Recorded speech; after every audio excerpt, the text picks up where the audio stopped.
Right, hello, hello. Yeah, checking.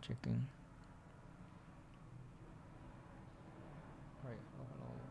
Yeah. So I was just doing a live stream on Patreon, also workshop on school YouTube Jazz Guitar Studio, and thought to do a little bit more or Q&A session right here. Let me send a link to Instagram page, so if anybody right there, maybe they can come up here as well.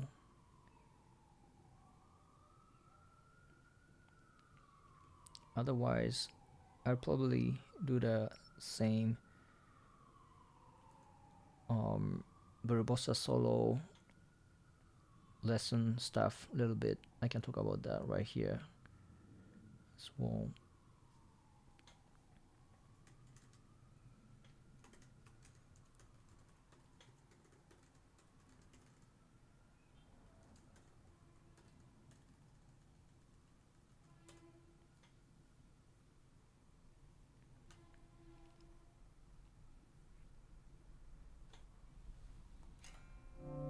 Right.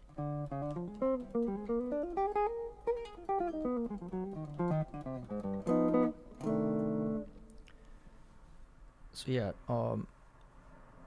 today on the workshop I was doing explaining the tritone substitution for Kenny Dorham's solo from Blue Bossa recording, which he did something like.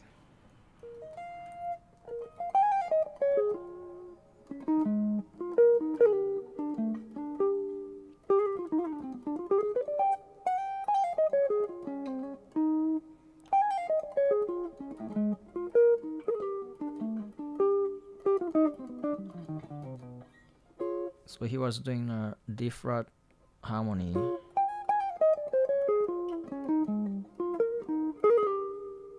on both D1 7 flat 5 and G7 flat 9.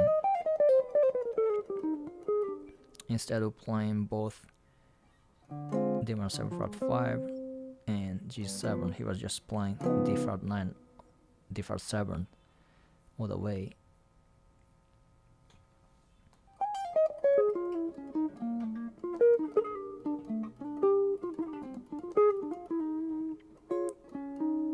And I was kind of breaking down how D flat shows up on D1 7 flat 5 and G7 plays. And my explanation was that first of all, we can think 2-5. If there's a 2-5, we can think and play just 5 on both chords. And for the C minor 2-5-1 for C minor, we can do D minor 7 flat 5 to G7th, and instead of those two chords, we can just play G7th all the way. And from G7th, we can substitute G7th with D flat 7th. That's a tritone substitution because G7th flat 13th chord, if you flip the root from G to D flat, it can be D flat 9. Just changing a root will change the chord quality from G to D flat, but the rest of the notes are the same. So instead of 2-5, Kenny was just playing D flat.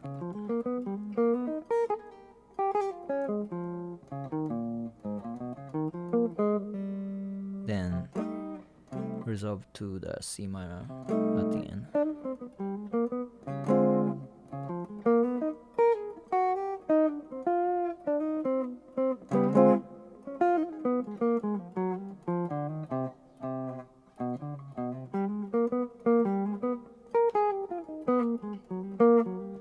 And then we can, when we improvise, we can make a variations of D flat 7th chord.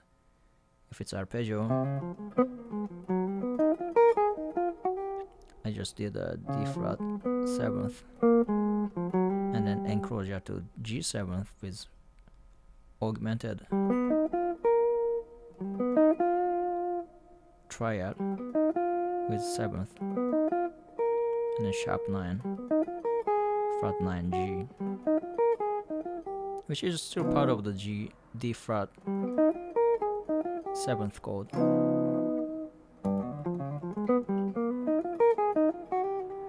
Hey, what's up? How you doing? So that was the tritone substitution approach. And then if we think about the D flat 7th all the way, we can just play D flat 7th over D minor 7 flat 5 and G 7th 2 5.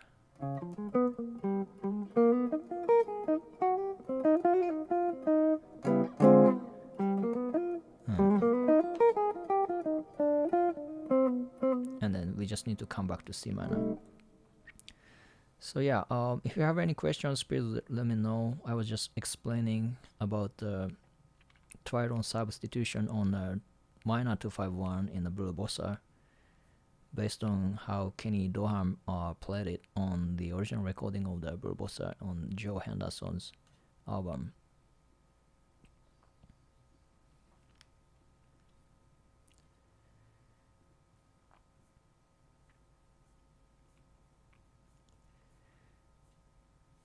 And it kind of came up when I worked on the workshop area today. And okay, wait a second, I think the camera went down. Maybe the audio is still running, but I need to reboot the camera.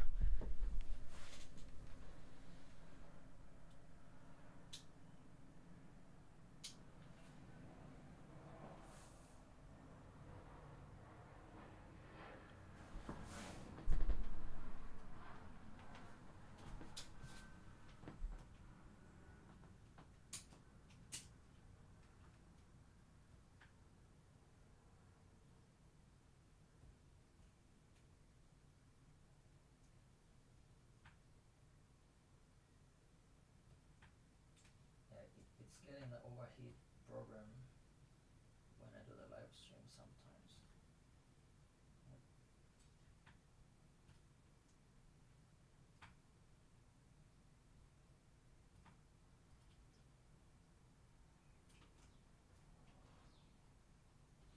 And it's not very coming back.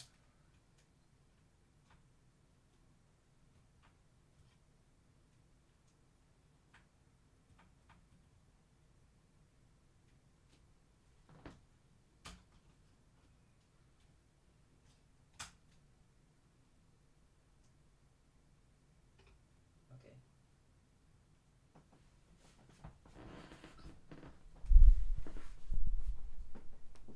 Let's see if it's gonna hold it. How to improve without using cages system. So yeah, the cages system, the thing is I never really learned the cages system right for a long time. I got it to introduce the cage system at one point, maybe like a few years ago, and I kind of understand what it is, but never really get into the cage system before. But it's very useful idea, I think.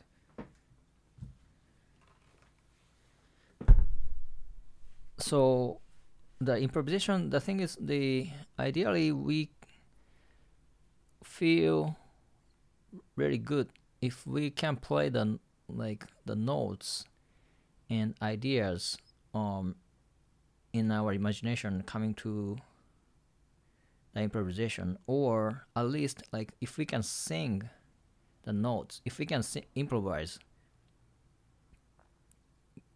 like singing, that's kind of something that's very cool, and it feels like improvising. It's like coming up almost like out of nowhere sometimes. But simply put, some of the chord arpeggios and linking arpeggio of the chords and chord tones is one way to do it. Another way to do it is chord tones again, but with the enclosure. Like, enclosure is really helpful for us to really hear the notes and highlight the notes, the target notes we're gonna play.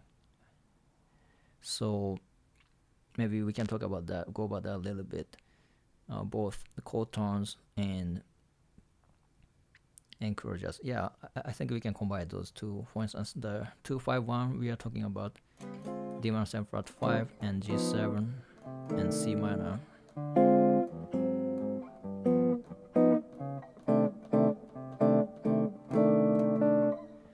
First thing we can start is the D minor 7 flat 5 arpeggio,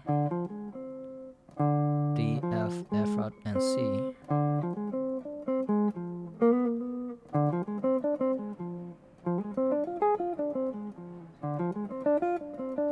This is outlining the chord quality of D minor 7 flat 5. And if I'm just playing those 4 notes in 1 or 2 octave, it doesn't sound like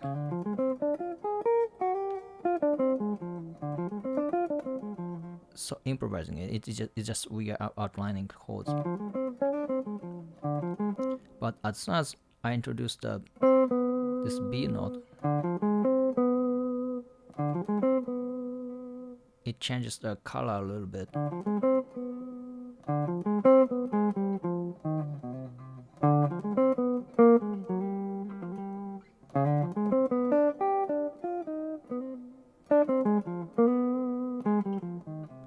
And I can kind of hear the difference. One of the main reasons is it creates the tritone dissonance right here from F to B. So whenever I play the arpeggio of D minor 7 flat 5, it creates this dissonance.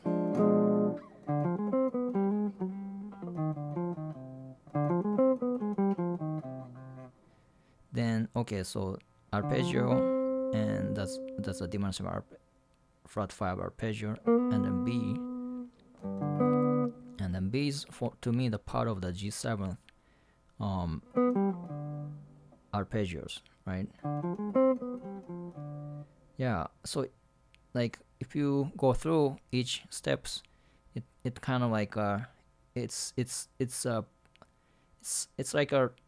like taking up the rudder instead of a cage system. Okay, we have a system like this to this. It's kind of big picture idea, but if we go step by step, it sounds good, right? So one thing I was talking about earlier today on the Patreon is that the difference between G7's arpeggios and D flat minor 7 flat 5 are these 2 notes. A flat and C is part of D minor 7 flat 5, and then G and B, this is a part of G7, and those are half steps next to each other. Sounds pretty strong already.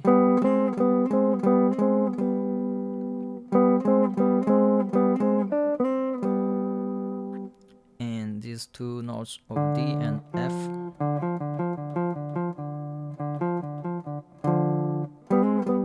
D and F are both chord tones of D minor 7 flat 5 and G7. So those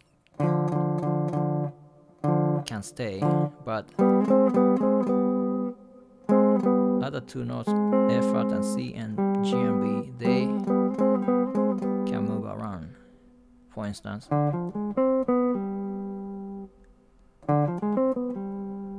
as soon as I play this sequence of this 4 notes arpeggios and then B and G,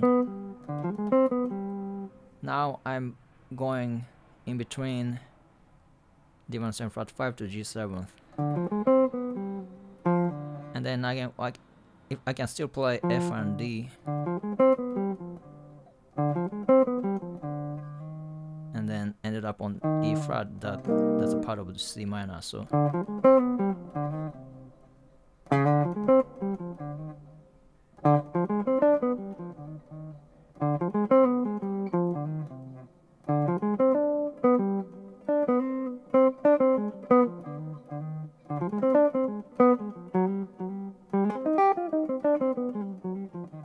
yeah, I kind of extended the patterns a little bit, but basic idea is those are the arpeggio.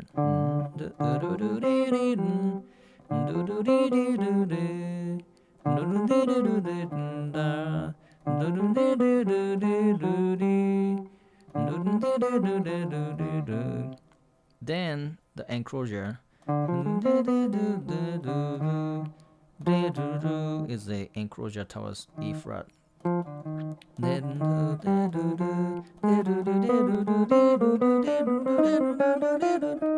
Yeah, sorry, I'm kind of going too far, but enclosures is the idea of like targeting the one note and play one below and play one above and then come back to the target note like this, D, F, and E flat, or E, G, F. And a lot of times we can play like half step below regardless what the chords are, and then it can be outside of the chord scale. It doesn't really bother things, and it kind of creates effects. Yeah, let me read your comment. I recently learned to play Autumn Leaves, and the chords notes have melody notes in. Yeah, right on. Yeah, Autumn Leaves are a great example of the melody notes and chord tones. That's the minor third, major third, and seventh. Minor third again, and seventh. That's very nice. Yeah. So yeah, ideally, like if we can play like a melody, da da da da da da da, instead of da da da da, ba da da da. How about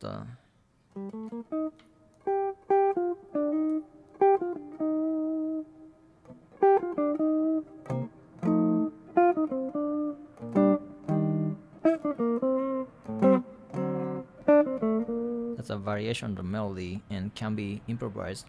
And then as soon as start introducing more like chromatic notes and enclosure, for instance,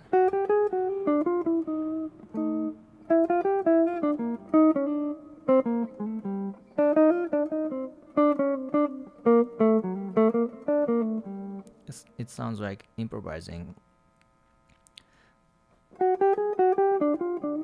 This is still kind of same idea of starting from G and then ended up E flat, which is the same as melody, is G, A, B flat, E flat. The principle of this Autumn Leaves melody is it starts from G and ended up on the E flat. So we can take that, and I was doing the other way around. Instead of from da da da da, I was doing from da da da da. And for the G, this is just going around the G. It's kind of fun.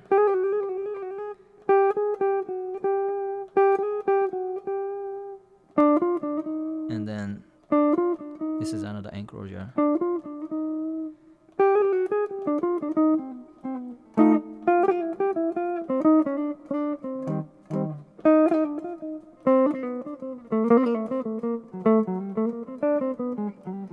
Yeah, so there's a lot of variations we can make, and once we started using those things and understanding each positions, then it sounds like we are improvising, and we don't necessarily know all the more bigger or like cager system or any other like things. However, it also kind of helps to understand both thing.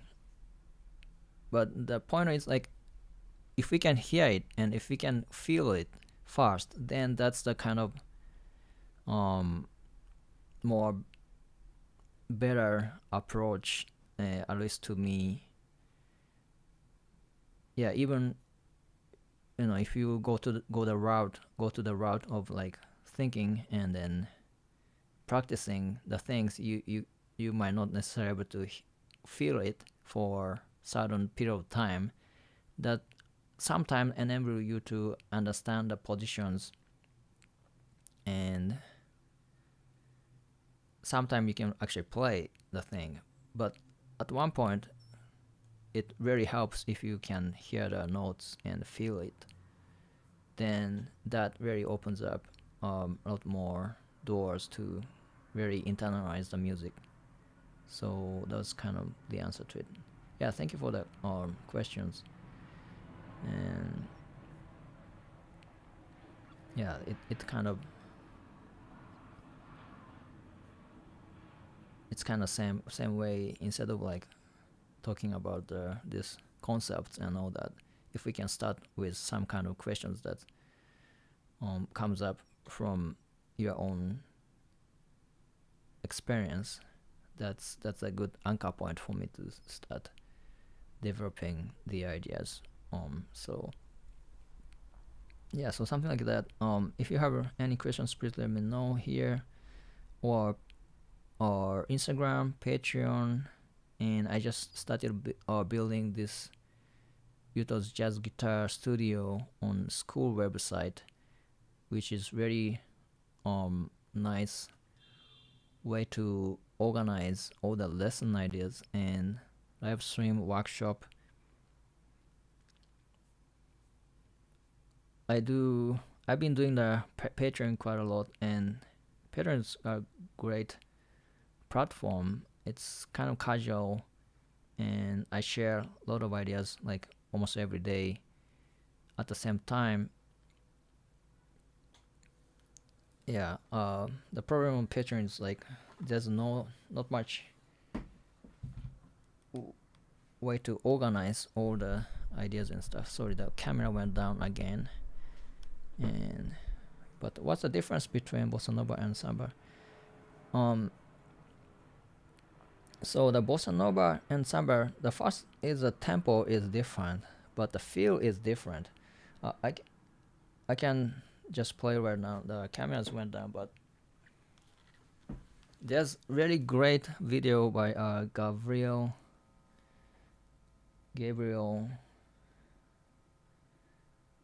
Santiago. Santiago.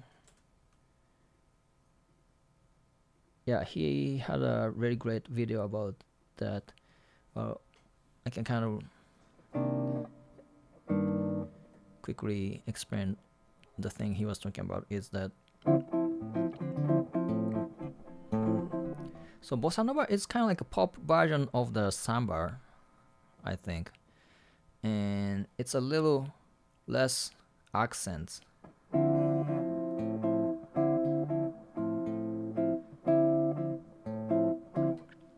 Which means the bossa nova doesn't have like a lot of percussive instruments in first place. The bossa nova kind of came up when Brazilian people kind of started having a party inside the house because of the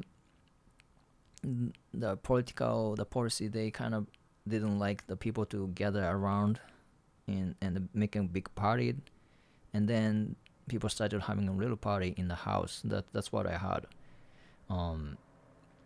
Then bossa nova kind of came, like, think about, okay, the pandemic hit, and then we stopped partying outside, so we start playing music inside of the house, kind of the modern era version. Then that, which kind of makes sense. The bossa nova kind of gets um bigger again right now. But so the difference between when we're playing bossa nova, we can do,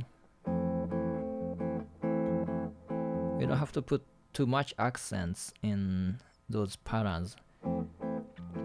Then the samba, because of this instrument playing the 2 and 4, the big, this drum called surudo, that's kind of what we call in Japan. They go 2 and 4 kind of big.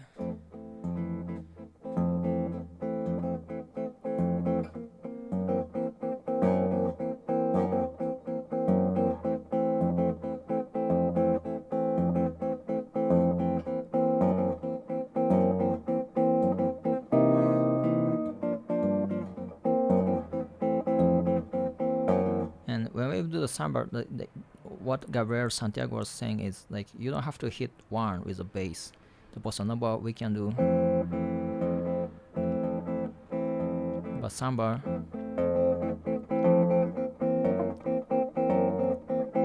so if we play in a slower speed,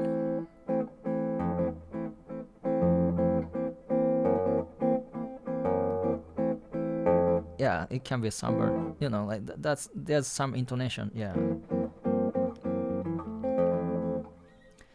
So should I learn classical bossa nova? Even classical guitar, right? I guess it's very nice to play bossa nova and Brazilian music in with a nylon string, I have to say. So yeah, I do recommend. And yeah, sorry that I was doing the live stream and workshop today before, so the camera is overheating and I don't have a visual right now. So I probably got to go, but thanks for again. Yeah. D2V. Thank you for the comments and questions. I'm trying to do the workshop on the school website every week and Patreon, and when I get to more chance, I should come back on the YouTube as well. So yeah, stay tuned. Please stay tuned and check it out. And I see you next time. And yeah, my pleasure, and thank you. Bye bye now. Bye.